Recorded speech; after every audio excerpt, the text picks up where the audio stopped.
The pay gap that's said to unfairly discriminate against women does not exist, but there are many people that will tell you it does. Harriet Harman, the UK's Minister for Women, regularly lies about the pay gap. Men who work full-time still earn 40% more per hour than women who work part-time. And in his presidential campaign, John Kerry also lied about the pay gap. We also need to hold on to equal pay. Women work for 76 cents on the dollar for the same work that men do. That's not right in America.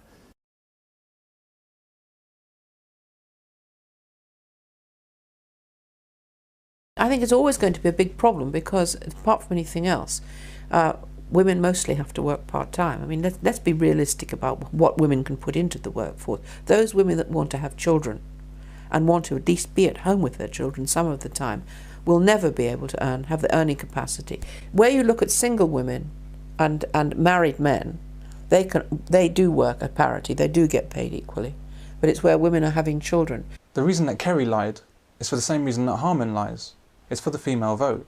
Traditionally, women lean more towards Democratic candidates by about 10%. But last month's polls showed that lead was slipping. Tell women they're paid less than men for doing the same work, and they'll vote for you. It doesn't matter if it's true or not. The female vote tends to be the moving vote. When you go back past previous elections, the male vote tends to stay fairly static. The female vote is the one that shifts. So if they can shift that female vote into their camp, then it means giving them whatever it is they need to give them to keep them there, then that's what they'll do.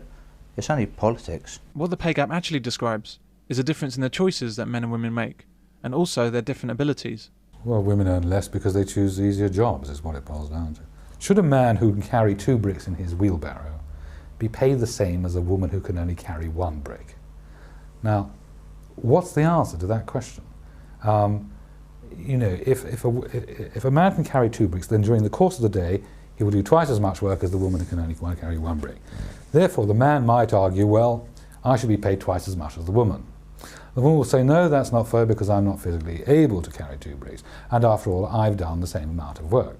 My point is that if the man was to be paid twice as much as the woman would object, and she would have some justification for making that objection. On the other hand, if they were both paid the same amount, the woman would be happy, but the man is then entitled to object, saying, I'm doing twice the amount of work. My point is, there is no solution. There is no amount of money where people wouldn't say, that's not fair. It's a question of balance. But there's nowhere to put the balance. There's nowhere to draw the line, which would be agreed upon by everyone. My wife, if you were to put us both out to work again now, I would probably look for work that was probably fairly demanding. I'd probably look for project work where you get stuck in, and I would earn a lot of money. My wife would be very happy to just get herself a little quiet office job or work down in one of those shops down there, because that's what will keep her happy. So therefore, I would always end up earning probably twice what my wife ever earned. My younger brother, he works in the city. He's on about 100,000 a year because he likes that type of world. His wife is a teacher, so she's on 30,000. He's on 100,000. Is that discrimination? No. His daughter thought, I'm going to work in the city like Dad. So she went up the city, she hated it. So she's out, she's teaching like Mum.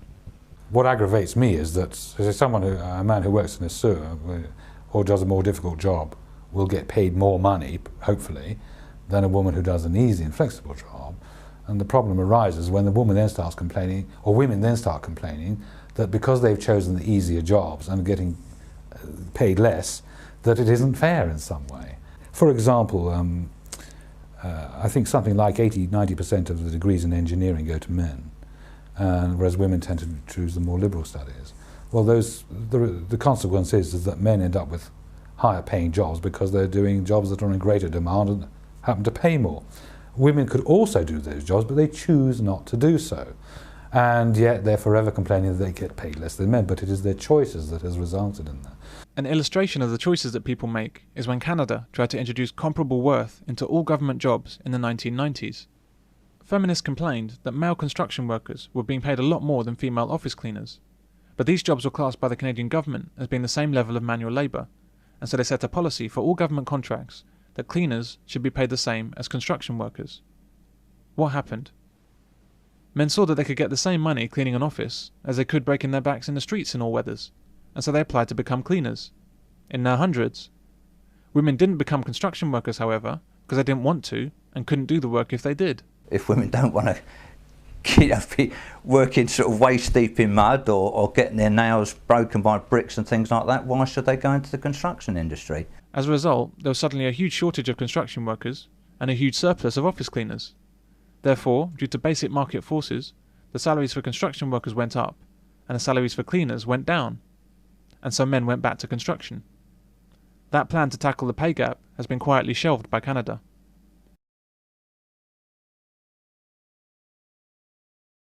Men tend to earn more than women for various reasons, all painfully obvious when you stop to think about it. Workers put in grueling 12-hour shifts for 2 weeks straight. Women don't want to do that sort of job. They want nice jobs, easy jobs, pleasant jobs. Every job here holds hidden dangers. Crushed hands, broken bones,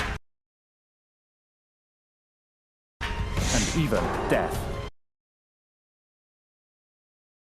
Even when men and women have the same job title, they don't necessarily do the same work. Miss Villalba's pay in 2002 was around $500,000, at least 50% less than male colleagues doing the same work. Men will typically work more intensively for more hours, do more overtime and make more of a sacrifice for the job. I mean, I worked in manufacturing for years, so I used to have access to all the CBI reports on earnings in factories. And men always earned more than women. And I'm talking about after equal pay came in, not before that. And the reason they earned more than women because it was piecework. So what you produced, you got paid. And if you produced more, you got paid more. And the men always produced more than women. And that was a fact of life. And I remember one of my old aunties, I told her that, and she went rabid. I didn't know, she was a lifelong feminist. You can't say that. I said, well, sorry, but it's fact. I said, it's not my thinking.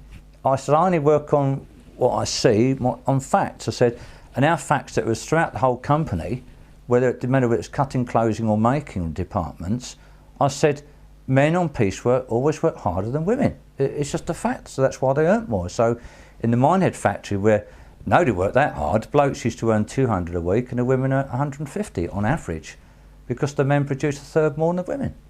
If you put a bloke in the stitching room, it clears so many tickets of work a day, and the women are closed and they turn out less. And it was nothing to do with strength, it was just what effort you put into it. As long as the obligations that men have in the world make them more motivated to earn more money, they're always going to choose the jobs that pay more. These jobs are generally harder, more dangerous and more unpleasant, but men will do them for the payment. The risks are high, but so is the money. Salaries up to $100,000 for 6 months' work. They earn every penny. Women don't have this pressure to earn, because to this day, society does not expect them to support a family. To the extent that women are looking for high-status men, you'd expect men to be highly motivated to compete with one another for status, for example, whereas you wouldn't expect that same kind of motivation amongst women, because men aren't choosing women on that basis.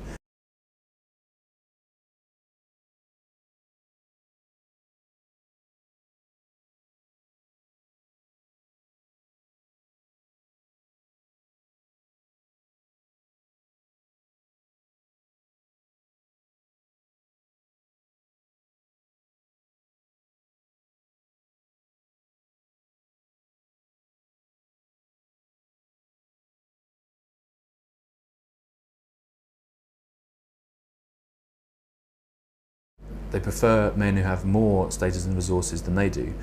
Once upon a time, this was thought that the only reason women go for men with money is because, for various reasons, women don't have money of their own, so they were forced to. But it turns out that even when women are financially independent, they're still looking for males who have more money than they do. A man that loses the competition might end up with nothing or dead.